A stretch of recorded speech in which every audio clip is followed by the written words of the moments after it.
छोटे बच्चों के लिए सबसे कॉमन प्रॉब्लम होती है लाल दाने यानी हीट रैश या घमौरिया का होना। छोटे बच्चों को अक्सर ही लाल दाने हो जाते हैं। ये बच्चे के बॉडी के किसी भी पार्ट में हो जाते हैं, स्पेशली बच्चे के चेस्ट पर, बच्चे की बैक पर, बच्चे के कान के पीछे वाले एरिया में और बच्चे के प्राइवेट पार्ट वाले एरिया में और बच्चे के फेस पर। इसलिए आज की वीडियो उन सभी पेरेंट्स के लिए बहुत ही इम्पॉर्टेंट वीडियो है जिनके बच्चे अभी छोटे हैं। आज की वीडियो में हम बताएंगे कि छोटे बच्चों को घमौरिया क्यों होती हैं, आप घरेलू उपचार से ही कैसे बच्चे की घमौरिया को ठीक कर सकते हैं और क्या चीज़ें घमौरिया होने पर आपको छोटे बच्चों के साथ बिल्कुल नहीं करनी चाहिए जो बच्चे की घमौरिया को और ज़्यादा बढ़ा सकती हैं। और बच्चे के हीट रैश से जुड़े हुए आपके कई सारे क्वेश्चंस होते हैं, जैसे बच्चे को अगर घमौरिया हो रही है तो उस केस में हमें बच्चे की मालिश करनी चाहिए या नहीं करनी चाहिए, या फिर बच्चे को घमौरिया है तो हमें उसे नहलाना चाहिए या नहीं नहलाना चाहिए। इन सारे क्वेश्चंस के आंसर आपको इस वीडियो में आज मिल जाएंगे। तो दोस्तों शुरू करते हैं ये वीडियो। सबसे पहले बात करते हैं कि बच्चे को घमौरिया होती क्यों है। छोटे बच्चों की स्वेट ग्लैंड अभी पूरी तरह से डेवलप नहीं हुई होती, वो डेवलप हो रही होती है। और जब बहुत ज़्यादा गर्मी होती है, बच्चे को पसीना आता है, तो उस केस में बच्चे के स्किन के पोर्स बंद हो जाते हैं, जिसकी वजह से बच्चे को घमौरिया हो जाती हैं। और घमौरिया होने का सेकंड रीज़न होता है बैक्टीरियल इन्फेक्शन, यानी बच्चे के कपड़े अच्छे से नहीं धुले हुए या बच्चा जिस बेडशीट पे लेटा है वो बेडशीट में बैक्टीरियल इन्फेक्शन है। इस रीज़न की वजह से भी बच्चे को घमौरिया हो जाती हैं। अब बात करते हैं कि बच्चे को हीट रैश हो जाए तो आपको क्या करना चाहिए। जितना हो उस एरिया को एयर के कांटेक्ट में रखिए। एयर के कांटेक्ट में आने पर ये हीट रैशेस बहुत जल्दी ठीक होने लगते हैं अपने आप ही।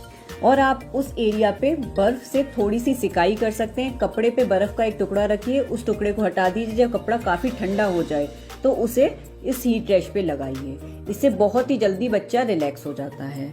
नेक्स्ट है, आप एलोवेरा जेल जो नेचुरल एलोवेरा के पेड़ से निकलता है उसे बच्चे के उस एरिया पे लगाइए।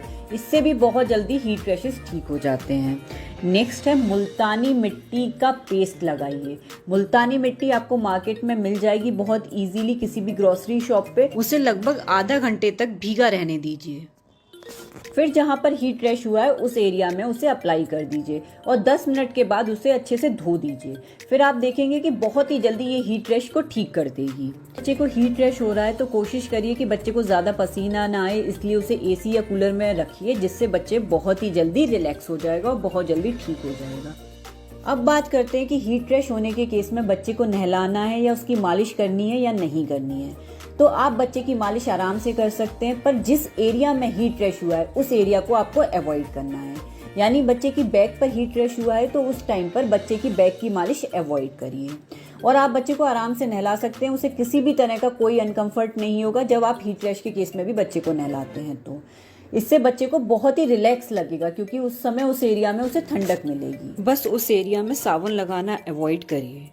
अब बात करते हैं कि अगर बच्चे को घमौरिया हो रही है तो क्या गलतियां आपको बिल्कुल नहीं करनी है, या बच्चे को घमौरिया से बचाना चाहते हैं तो आपको क्या करना चाहिए। फर्स्ट है, गर्मी के मौसम में हम बच्चे को अगर सिंथेटिक कपड़े पहनाते हैं तो सिंथेटिक कपड़े बच्चे के पसीने को एब्जॉर्ब नहीं कर पाते हैं, जिसकी वजह से बच्चे का पसीना स्किन पर ही रह जाता है और घमौरिया बढ़ जाती हैं। इसलिए गर्मी के मौसम में बच्चे को कपड़े कॉटन के ही हमें पहनाने हैं।